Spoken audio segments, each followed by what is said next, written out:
circunstancias del pueblo colombiano, en el campesino y el rural, porque a mí me impactaba mucho por qué la situación del desplazamiento y cuáles eran las circunstancias del desplazamiento.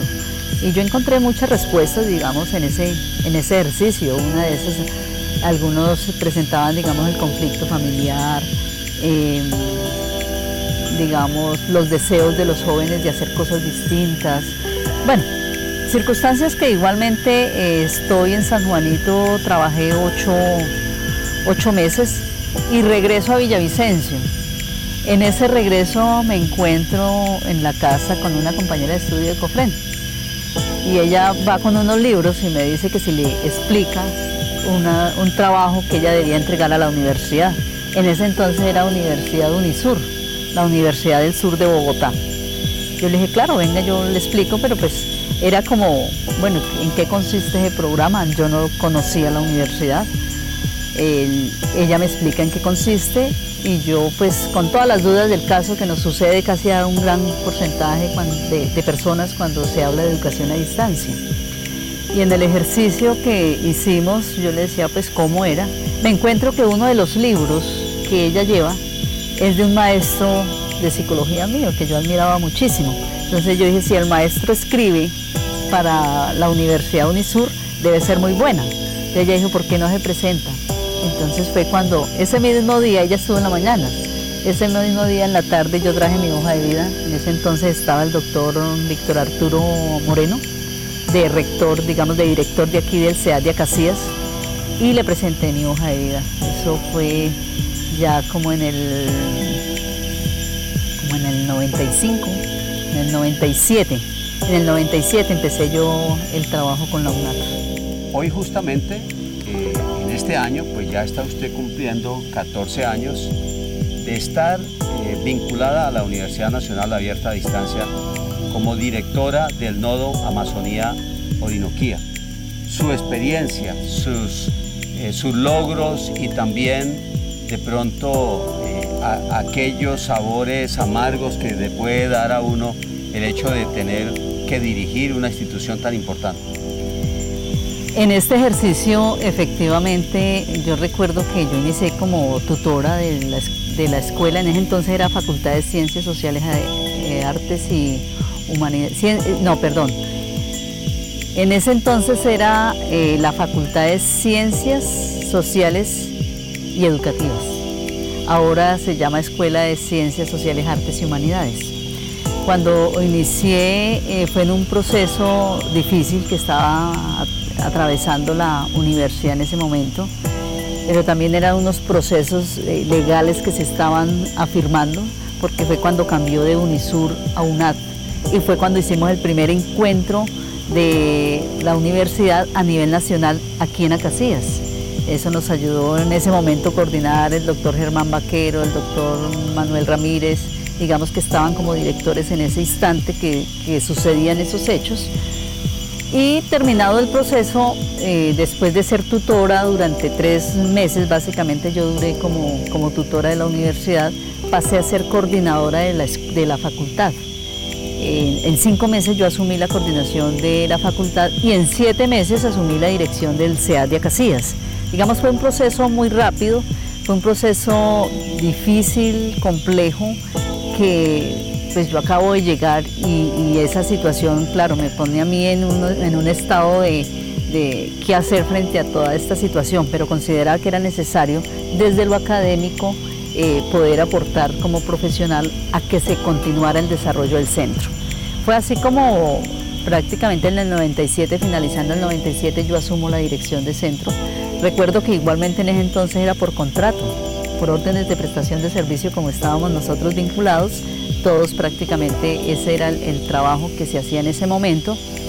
Y así fue la primera etapa como yo inicio el proceso, conociendo mucho la historia, tratar de recopilar la historia de cómo fue que aquellas personas lograron que la universidad estuviese aquí, de qué manera los profesionales que estaban seguían un proceso pues de fortalecimiento, pero también aquellos que no le aportaban a la universidad no podían continuar en la universidad, o sea, haciendo toda un proceso porque la universidad es una universidad de inclusión social y como universidad de inclusión social debe responder a una comunidad.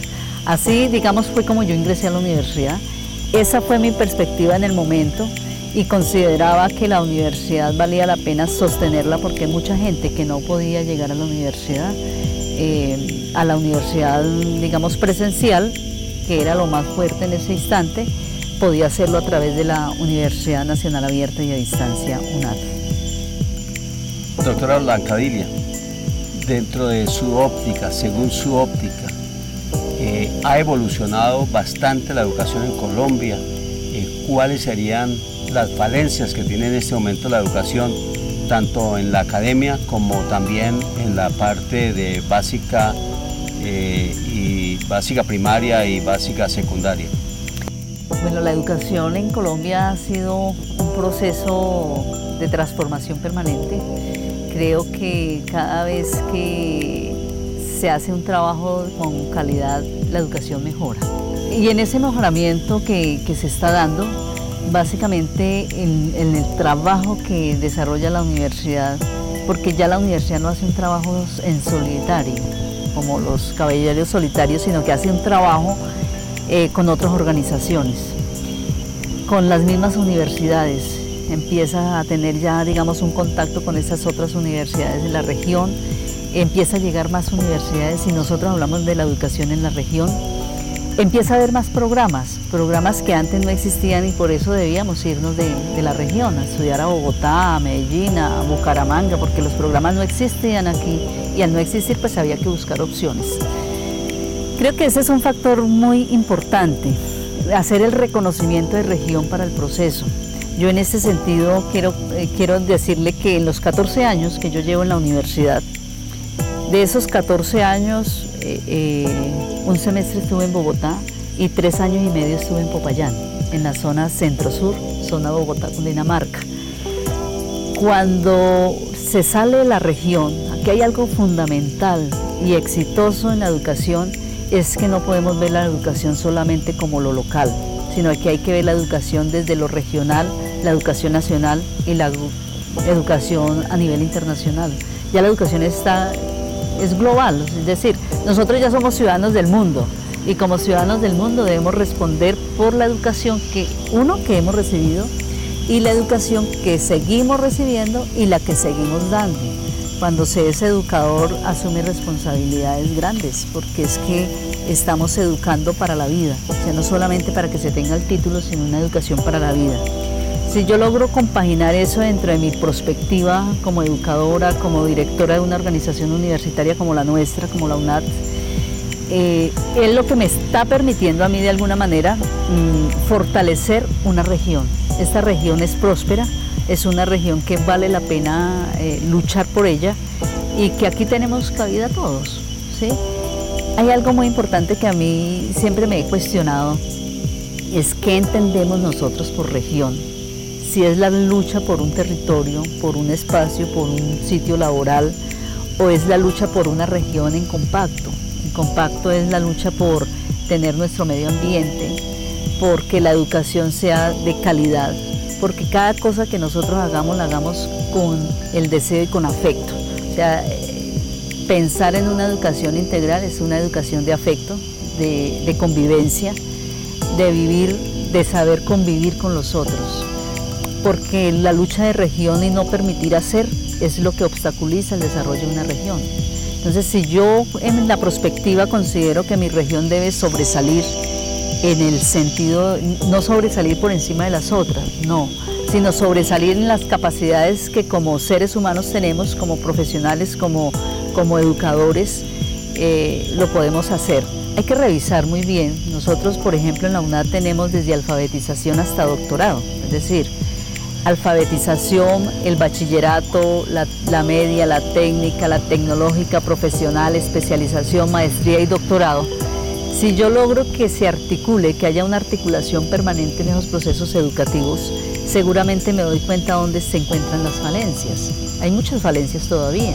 Nosotros, por ejemplo, desde la universidad, sabemos que la Ley 30 del 92, de 1992, requiere una reforma urgente. O sea, eso lo consideramos todas las universidades públicas, privadas, semipresenciales, presenciales y a distancia. Nosotros en el ejercicio, por ejemplo, debemos hacer un trabajo muy fuerte de sostenibilidad. ¿Por qué el Estado, por ejemplo, a la universidad no le otorga los suficientes recursos para la sostenibilidad de la Universidad Nacional Abierta y a Distancia? No pasamos en ese momento del 36% que le da el Estado con relación, digamos, a otras universidades que le da el 98% de universidades del Estado, por la forma como está constituida la universidad. Digamos, pasamos de ser una institución de educación superior a universidad, y en ese trance nosotros requerimos igualmente que se transforme esa parte legal. Digamos, la política pública influye en el desarrollo de una nación, y nosotros como personas, como ciudadanos, como estudiantes, como directivos y docentes, debemos influir también en esa política pública. Si se influye a nivel nacional, también lo debemos hacer a nivel regional y a nivel local. Es decir que aquí debemos apostarle todo. O sea, los niveles de violencia que ahora se nos están presentando en los diferentes escenarios.